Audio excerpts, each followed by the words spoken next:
emotions started expressing things which thought cannot match. So the thought which is at the level of the intellect can't match what the emotions can do. Love is deformed, disfigured, mocked in many ways, and many inferior tendencies steal the name of love. Present is the material. And by working on this present material, what is the aim? The aim is to reach the summits of the future.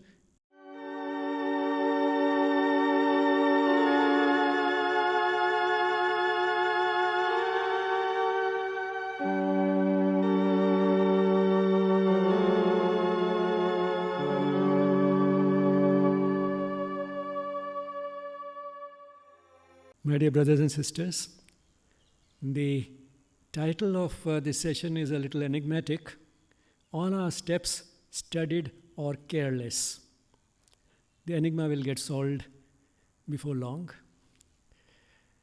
When I meet young people, I often tell them that there are two decisions which you will make in life over which you think that you have total control, full control, which will determine how happy you are in life. One is the career that you choose, and the other is the partner that you choose. Now, of the two, the career that one chooses is seemingly losing its importance because it's not unusual for people to choose a career with which they are not fully satisfied and then make a transition to another career, not once but several times. And this is quite in keeping with also the wisdom that the mother has given us, that one should do something that is reasonably aligned with our talents, with our strengths, weaknesses, and our inclinations and passions. But then if we keep waiting for that perfect fit, which will fulfill all these criteria and also give us greatest of joy and which is our inner calling, then we can keep waiting indefinitely. When we come across something which reasonably fits well with us, which we feel that we'll on the whole enjoy doing, then do it. You may take it as a temporary occupation, and if you do that if you perform that temporary occupation, the duties in that temporary occupation with full dedication and sincerity in the spirit of karma yoga, then sooner or later you are sure to also discover your final calling. So while the career does determine to a large extent how happy we are in life, it is something which one can always shift from one career to the another and find more and more satisfaction from what we find. And a lot depends upon our attitude to the work rather than on exactly the work that we are doing. But when it comes to the partner, things are more difficult. Because you can't make a transition from one partner to the other the way you can shift from one career to the other. And both these choices, whether it is choosing a career or a partner, we think that these are two things on which we have full control. In fact, when we look at it in retrospect, a few decades later, after we have made these choices, it seems that perhaps we had very little control, and whatever looked like control was in fact also something which seemed to exercise, but in fact we were being guided by an unseen hand. Aurobindo has a beautiful line in Savitri on how that unseen hand actually guides us. And that line goes like this: unseeing hands obey the unseen. Unseeing hands, that the hands which don't see, they obey the unseen whom we can't see, unseen with a capital U. The one who is running this universe, that is the one our hands obey without seeing what they are doing. Or you might even say the unknowing hands obey the one who knows everything. Now, that is something which we discover in retrospect, and therefore, when we feel that something happened to me which should not have happened because I was careless, we don't realize that being careless may be only part of the explanation. But then not only in situations in which we are careless, but even when we are very careful, which means our steps are studied steps. well thought out, well worked out. After our thorough analysis that we have gone through, even in those steps, actually the same unseen hand is working. And that's why the title, All Our Steps, Studied or Careless. So whether those steps are careless or whether they are after a lot of deliberation and thorough analysis, in either case, in fact, it is that unseen hand which is behind, and we shall see soon how this fits in today's session, which is based on Aurobindo's Savitri, Book 5, Canto 2. For those of you who are not familiar with Aurobindo's Savitri, Savitri actually is a small episode in the Mahabharata in which there is a king, King Ashwapati, who has everything except that he does not have a child. And then he performs a yagya to get the child, and as a result of that, he gets a daughter whom he names Savitri, and then Savitri is perfect in every way, and a person who is perfect is easy to admire but difficult to live with. And that's why she finds it difficult to find a partner, and the king tells her, okay, my child, you go and look for a partner on your own. And she finds, and she comes back, says, I have found one, his name is Satyavan. Now, then it so happens that Satyavan, it was revealed, was going to die after a year.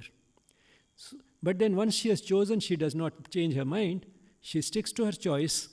But then when that 1 year is almost going to be over, and the day on which Satyavan was to die is approaching fast, then what she does is she goes on goes through a ritual in which she's standing on one leg for 3 days and 3 nights, and as a result acquires those spiritual powers by which she, when Satyavan actually dies, she is able to accompany him along with the god of death, and finally persuades the god of death to return Satyavan to her. Now the basic storyline remaining the same, Aurobindo has expanded it into a beautiful poem of 24,000 lines and given also a twist to the entire connotation. Here also there is a king Ashwapati. He doesn't have a child, but then he does not go through the usual ritual of a yagya.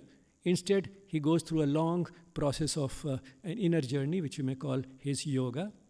And everybody understands that, in fact, what Aurobindo is talking about here is his own yoga. And as a result, he gains a boon, but that boon is not just for a child. In fact, his aspiration is something much higher and wider than getting a child. What he wants is that this place, which has been considered a place of sorrow, misery, and suffering, should not always remain so. And he doesn't understand why it should be so. When the perfect creator has created it, why should there be so much sorrow and suffering in this world? And therefore, when, as a result of this yagya, he finally is offered by the Divine Mother a boon, he says that I don't want anything for myself, but I want the world to change. She says, well, that is something cannot happen, because the world has been constituted in a certain way. It follows certain laws, and those are things that cannot change. You can have your own salvation and be satisfied with it, but don't ask for anything of that type. And if it has to happen, it will happen on its own, in its own time, when the divine wills. But he doesn't accept it, and finally, the Divine Mother tells him, okay, what you want will happen. One shall descend from heaven who shall accomplish this. And the one who descends from heaven is his daughter Savitri, and that is her mission. So again, once again, as in the original Mahabharata story, nobody selects her, and at the same time, nobody will probably suit her either, because she's a very special person. And therefore, she goes in search of a partner, and in the forest, she finds Satyavan. And once again, she cannot be persuaded to change her mind when it is revealed that he'll die after a year. But then during that entire year, she is doing her own yoga. And again, generally, we interpret it that actually that is the mother's yoga that she's going through. And therefore, when finally the fateful day comes, when Satyavan has to die, she once again accompanies the god of death and after a very beautiful debate between Savitri and the god of death, she's able to get Satyavan back. She needed Satyavan not just because, like an ordinary wife, she wanted her husband, but Satyavan was the human material on which she had to work to change human nature in such a way that the world does not remain a place of sorrow and suffering. So her aim, her why she wanted Satyavan back was quite different from what you may see in the Mahabharata. So that is sort of the basic storyline. And today's canto, which we are going to talk about, Canto 5, Book 2, is when Savitri has gone in search of her partner. She has gone through a forest. Why she goes to a forest? Again, destiny is guiding her to take her chariot, in which she is riding, a horse-driven chariot. She is riding that to go in search of a partner. And she takes that chariot through a forest. Why through a forest? Probably destiny is guiding her there. And after describing quite a bit of what all she meets in the forest, the rishis and all who are there and living a life dedicated entirely to pursuit of the highest reality and so on, after all that, which happens in Book 5, Canto 1, it is in Book 5, Canto 2 that she finally meets Satyavan. So that is the canto that we are going to talk about today. So these are the first 3 lines of this canto. All she remembered on this day of fate, the road that hazarded not the solemn depths, but turned away to flee to human homes. So far she was going through the forest where the rishis lived. It was all wilderness. But somehow she shifts her direction in such a way that she now turns away to places where humans live. It is still the forest, but there is a human touch to it.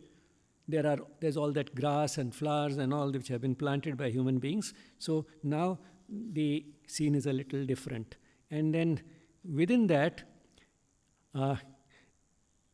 inhabited area inhabited by human beings, she then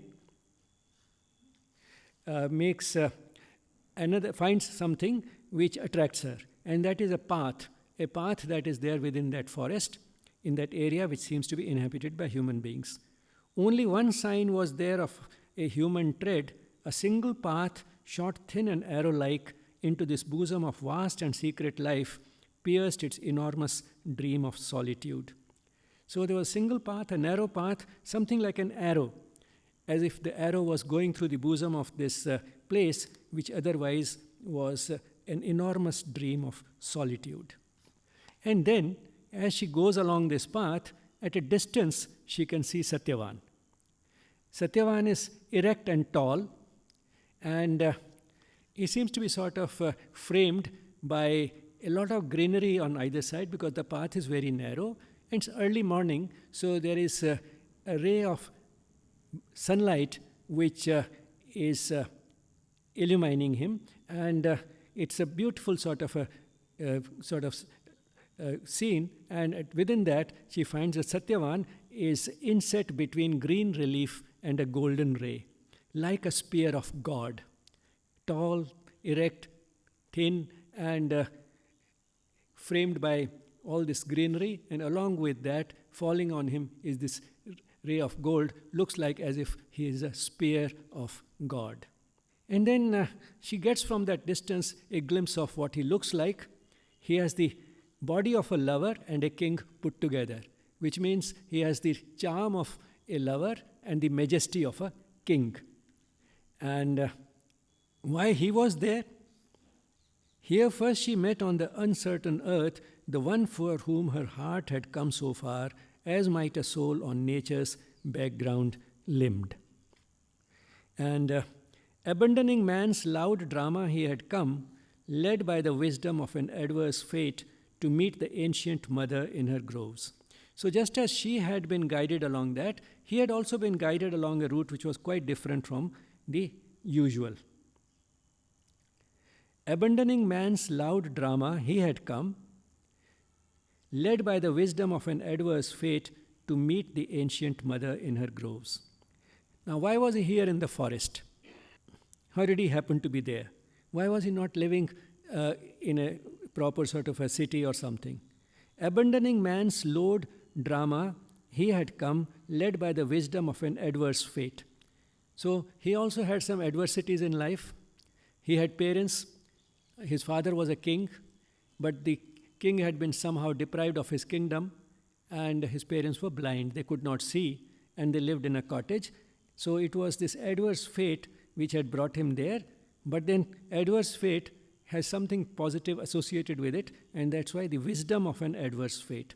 Abandoning man's loud drama, he had come. So instead of living a life full of that normal human drama, he had abandoned that and instead come here in the forest to live a life. He had been led there by the wisdom of an adverse fate to meet the ancient mother in her groves. The ancient mother, Mother Nature. And how had he grown up? That is what follows in the next few lines. He had grown up amidst this nature, and he had been educated by the Veda, means he is well versed in ancient wisdom, and by nature. He learnt a lot from nature, from the plants, the trees, the sky, and the clouds, the birds, the beasts. Everything had been his teacher. And what was his personality like? He was completely and perfectly in tune with nature. Now Savitri admired all this. As her chariot was approaching Satyavan, she could get a better and better view of him. And she admired him. He looked like a moving statue of delight. But she might have at the same time just put him in her memory's shadowy rooms and passed. It was quite possible that after admiring him, she would have just continued without really realizing that this was the partner that she was looking for. She had deviated a bit, come along this narrow path which she had discovered, and discovered in this person with the charm of a lover and the majesty of a king. And she was going on admiring him as she was approaching him in the chariot, but then she might have just passed him by. Satyavan too had been guided in that direction by destiny, it seems, because he had also deviated from his usual route. That day he had turned from his accustomed paths for one who, knowing every moment's load, can move in all our studied or careless steps, had laid the spell of destiny on his feet and drawn him to the forest's flowering verge. So that day he, that is Satyavan, had turned from his accustomed paths. He used to come to the forest every day to cut wood, but that day he had turned from his usual path for one who, knowing every moment's load, now one with a capital O, that is the divine, God, the one who, knowing every moment's load, can move in all our studied or careless steps. So we don't realize it, but actually in all our steps, whether they are careless or they are studied, means well deliberated upon, it is the one who knows every moment's load, which means he knows one who knows what is to happen at every moment. That is the one actually who moves when we move our steps, when we move our feet, when we take those steps, be they studied or careless. That one had laid the spell of destiny on his feet and drawn him to the forest's flowering verge. So this verge, which had all these beautiful flowers, he had been drawn there by the spell of destiny. So she had been guided there, he had been guided there, but then still, the magic had not happened. She might have passed that place by and just put all this that he had seen in memory's shadowy rooms, as Aurobindo puts it. But then, their being so close was not a coincidence. She was meant to discover in Satyavan the mate that she was looking for, and quite possible that they might have missed each other because, as Aurobindo says, fate is ill-poised, which means it hangs on a very delicate balance. So she might have still missed him. So might she have passed by on chance ignorant roads, missing the call of heaven, losing life's aim. So it was quite possible that she might have passed by on chance ignorant roads, missing the call of heaven, losing life's aim. But the God touched in time her conscious soul. Her vision settled, caught, and all was changed. So her vision was set on Satyavan, and all was changed. And then, what was the response when her vision settled on Satyavan? Initially, the response was more of the mental type. That is, the way the intellect works. She saw in him the genius of the spot. But then the emotions took over, and emotions, are far more powerful than the intellect. So that's what Sri Aurobindo says, in those beautiful words, that emotions started expressing things which thought cannot match. So the thought which is at the level of the intellect can't match what the emotions can do. And the result was her soul flung wide its doors to this new sun. So now this soul had threw its doors wide open to this new sun referring to Satyavan. And the chariot stopped right in front of him. The chariot stood like an arrested wind because the horses were running fast, and it was like, a fast-moving wind, but then suddenly it came to a halt like an arrested wind. Something similar happened to Satyavan. He saw in Savitri the miracle of a perfect face. And the result was that Savitri, who had been quite indifferent to the so-called normal, ordinary life, was now in the grip of this passionate love for this person who was in front of her. And something similar happened to Satyavan. There is a stage in life when we are young, when you feel that you are self-sufficient. You don't need anybody else. I can live on my own. I don't need a partner. All that self-sufficiency came to an end for Satyavan too. They saw in each other's eyes an old familiarity going back to many lives. Because, these chance meetings, which may look like a chance, sometimes reflect the relationship that has been there for ages. Ages means several previous lives. Because, here I may digress a bit. What happens is that, and this fits in with the Vedantic wisdom, that this earth is unique as compared to all the other worlds that exist. This earth is the only place where good and evil, extremes of good and evil, coexist with a lot in between. And these are the ideal conditions for evolution of the human being. The human being can become a better human being. The human being can approach the divine only because of this type of an arrangement where good and evil coexist. In all the other worlds, good and evil are segregated. There are several worlds.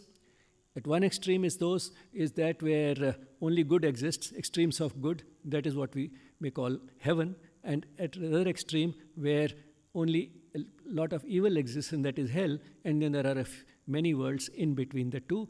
But in all those worlds, the creatures that live are segregated in terms of their level of consciousness, or you may say in terms of what type of nature they have, whether they are driven by good or by evil, what is it that drives them in their existence. So they are segregated in those terms. As a result, similar people have lived in similar worlds for a long time, sometimes much longer than we live in a life on earth. And then, to evolve further, the soul has chosen to come back to earth to get embodied again. But then on earth, that sort of segregation does not exist. And therefore, people who have lived in the same world a long time back may get scattered at different places. But then off and on, we keep coming across people who have lived with us for long periods in some other world. And when we come across them, there's an instant recognition. You might have seen that with some people, you have met them only for a short while, you feel as if you have known them for ages.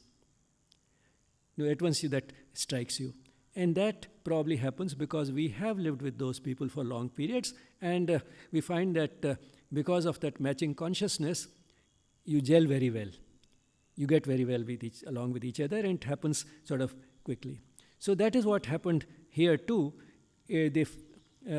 Both the eyes, the two pairs of eyes met each other, and they could see that familiarity which seemed to go back to several lives.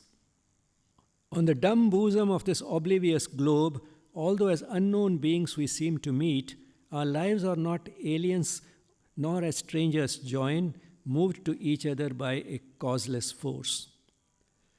So the globe, that is this earth, may seem oblivious.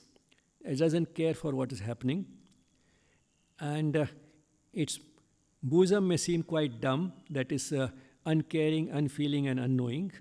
On the dumb bosom of this oblivious globe, although as unknown beings we seem to meet, when we meet, it seems as if we are strangers, we have not known each other. Our lives are not aliens, nor as strangers join, moved to each other by a causeless force. But when we are moved to each other, apparently without any cause, by a force which seems to be completely independent, to have no cause behind it, there is a cause. Because our lives are not aliens. Actually, we are not aliens, nor are we truly strangers. Our lives are not aliens, nor as strangers join, moved to each other by a causeless force. The soul can recognize an answering soul across dividing time and on life's roads. Absorbed, rapt, traveler turning, it recovers familiar splendors in an unknown face, and touched by the warning finger of swift love, it thrills again to an immortal joy, wearing a mortal body for delight. So, we are not aliens when we meet, we are not strangers, and the soul can recognize its answering soul, because the two souls have lived in some other world for long periods of time, so one soul answers another, and absorbed, rapt, traveler, turning it recovers familiar splendors in an unknown face. So one finds familiarity, not only familiarity, familiar splendor in an unknown face, and touched by the warning finger of swift love, it thrills again to an immortal joy. So there is swift love, which means the love is quick, love at first sight, as they say. But that comes with a warning finger, because there are pitfalls. We know all the risks involved in this type of swift love. Touched by the warning finger of swift love, it thrills again to an immortal joy. What thrills again? The soul.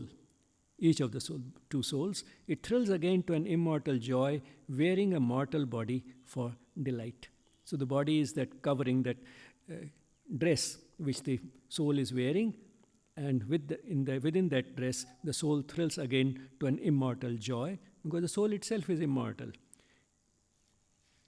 There is a power within, and then there's a few lines expanding the presence of the soul or that divine essence within. There is a power within that knows beyond our knowledge. Beyond our knowings.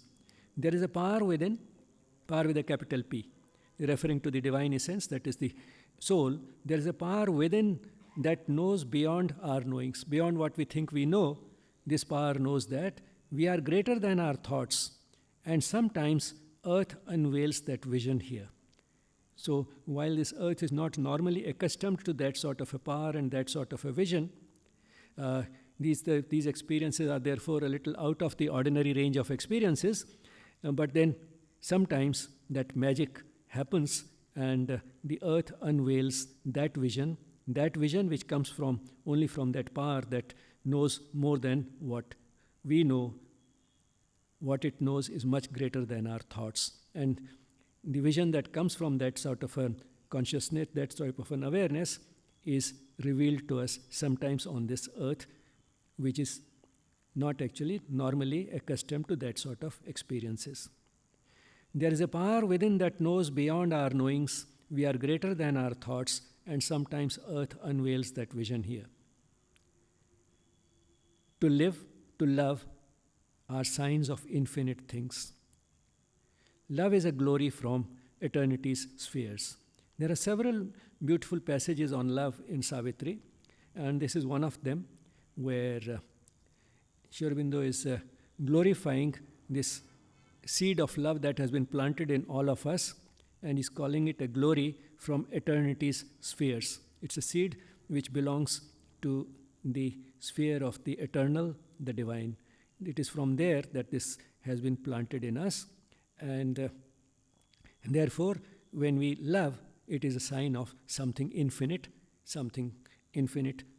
Only the divine is infinite, so it's a sign of that. But then it acquires all types of forms, abased, disfigures, mocked by baser mites that steal his name and shape and ecstasy. He is still the Godhead by which all can change. A mystery wakes in our inconscient stuff.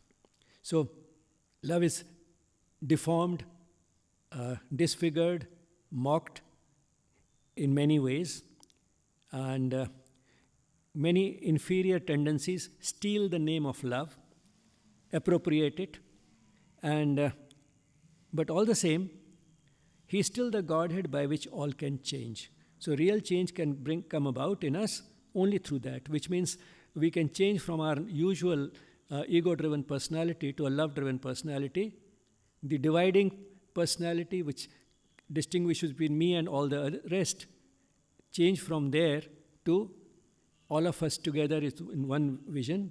That sort of a shift can happen only through this seed germinating and flowering. The seed of love germinating and flowering is what can bring about that change. He means he is referring to love.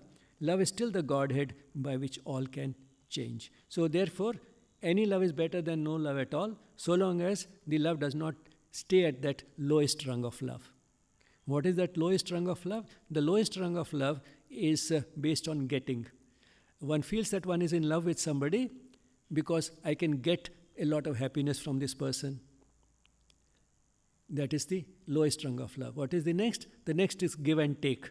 That I can get this happiness from this person only if I am also willing to give happiness to the other person. That's the second. And what is the highest rung of love? The highest rung of love is based only on giving.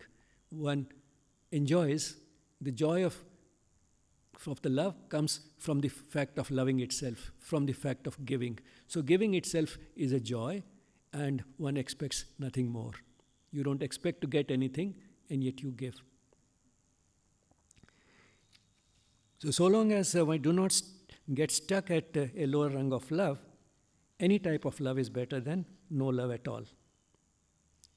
A mystery wakes in our inconscient stuff.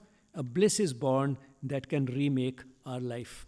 So when the flower of love, when the seed of love starts germinating, something mysterious wakes up in us, wakes up in our material body, which normally seems to be inconscient, that is, cannot feel or think anything. And as a result, a bliss is born that can remake our life. It can give an entirely new shape, a new character to our life. It's a life-changing event, the flowering of love. Love dwells in us like an unopened flower. It's awaiting a rapid moment of the soul. It's waiting for the right time, but that seed is there, the way the flower is there in the bud. You can use any of these analogies, that of a seed or a bud. Here Aurobindo has used the analogy of a bud. Love dwells in us like an unopened flower, awaiting a rapid moment of the soul. But then when it finally wakes up, it wakes blindly to a voice. Why blindly? Love is blind. Because then it is not thinking too much. It's being guided by something which is beyond thought, beyond ordinary calculations. And that waking up may be triggered by a voice, a look, a touch, the meaning of a face. Any of these things could trigger that waking up of this sleeping flower. Then, there are a few lines on how this attraction then translates into different forms in the body, the mind, and the heart. Heart feels for heart, limb cries for answering limb, all strives to enforce the unity all is. So, again, very profound. Apparently, there are two lovers. The heart feels for heart, limb cries for answering limb, all strives to enforce the unity all is. So, in a way, it's symbolic of trying to enforce, which means implement, the unity all is. So, actually, all is a unity. All that exists is the one. This sort of is a symbolic implementation of that when instead of feeling oneself as an individual, here one person's heart is feeling for the other person's heart. One limb is crying for an answering limb.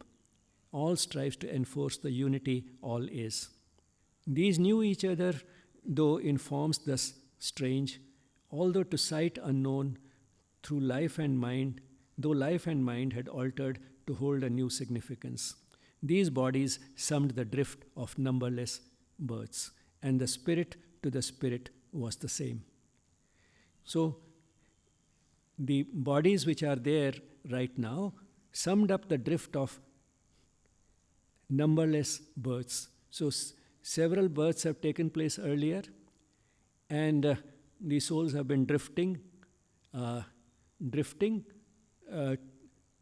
the whole evolving. But then all that has been condensed, summed up in the present body of both these partners, and that's why they know each other. These knew each other, though in forms thus strange. So outer forms may be strange to each other, but at a deeper level, they have known each other for long, because the bodies of these two strangers are summing up the drift of numberless births. That's why we say janam janam ka rishta hai, janam janmantar ka. And the spirit to the spirit was the same. Amazed by a joy for which they had waited long, the lovers met upon their different paths, travelers across the limitless plains of time, together drawn from fate-led journeyings in the self-closed solitude of their human past. So they are surprised by the joy that they experience, the joy for which they had been waiting for so long. The lovers met upon their different paths. Their paths have been different, but they converged at the right time and they met. Travelers across the limitless plans of time, together drawn from fate-led journeyings in the self-closed solitude of their human past, to a swift, rapturous dream of future joy and the unexpected present of these eyes. So the past brought them together in the present and gave them a dream of future joy. By the revealing greatness of a look, form smitten, the spirit's memory woke in sense. So the spirit's memory, the memory is that of the spirit, that is that divine essence within. But then it is smitten, it sort of catches that, gets that sense of belonging to each other because of the outer form, because of the form that it has taken now. Form smitten, the spirit's memory woke in sense. It wakes up in the senses that through the sensory perception. The mist was torn that lay between two lives. So the result is that that obscuring, that blinding mist that did not give a clear view, that mist is torn, that mist disappears and is replaced by that clarity which makes these two see that they are meant for each other. Her heart unveiled and his to find her turned. Her heart unveiled. Now that cover was gone, that mist was gone, and his to find her turned. So something similar happened to his heart. His heart turned towards her to find her, attracted as in heaven star by star. They wondered at each other and rejoiced and wove affinity in a silent gaze. And finally, these two lines. A moment passed, that was eternity's ray, an hour began, the matrix of new time. A moment passed, that was eternity's ray. What looked like just a moment actually was a ray from eternity. Eternity is timeless. A moment seems to be a very brief passing moment. But then that moment was a ray from the eternity. And eternity is infinite and has no sort of sense of time. So the ray from there is also infinite in character. So it looks like a moment, but that moment has that character of infinity because it is the ray of the infinite, because that is the logic of the infinite. If you divide infinite by any finite number n, no matter how many, the way you have an infinite number of rays from the sun, but all the same, if you count those rays and give it a quantity, say n, if you divide infinity by n, the quotient is still infinity. A moment passed, that was eternity's ray, and hour began, the matrix of new time. In the next canto, further continues how they interact with each other, and then Savitri returns with the news that she has found her partner. So what I have tried to give, and done it rather imperfectly, is to give you some glimpse of the beautiful poetry and the way Aurobindo has brought in here how partners might find each other. And in fact, as I said, this continues further, and there are many places, whether it is the debate between this discovery of Satyavan and Savitri discovering each other, or whether it is the debate between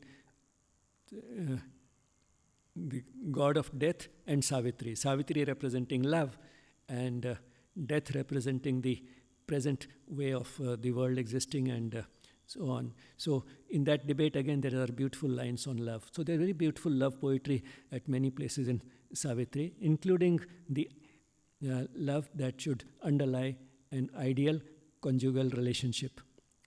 And Dr. Nadkarni, who was one of the best interpreters of Savitri I have come across, he used to say that these days, I think instead of reciting mantras from the Vedas at marriages, we should be reciting some selections from Savitri. It will fulfill the purpose much better, perhaps. So, sort of taking conjugal love to its sublime heights is something that you find. Aurobindo has that beautiful, way of connecting everyday reality with those sublime levels of which seem very unreal to us. He was very much in touch with reality as it exists, very down to earth at places. And at the same time, through that, he takes us to those heights which seem very unapproachable to us. So he was familiar with what actually exists, and he also was aiming at what may belong, in fact, to a distant future. So that is the type of combination you find. And that is summed up in one of his, again, famous quotes, that the past is our foundation, the present our material, and the future is the summit. So you cannot wish away the past. That will always continue to be our foundation. But then, as a result of all our past, we have reached the present, which is the material on which we have to work. So present is the material. And by working on this present material, what is the aim? The aim is to reach the summits of the future, peaks which have not been so far scaled.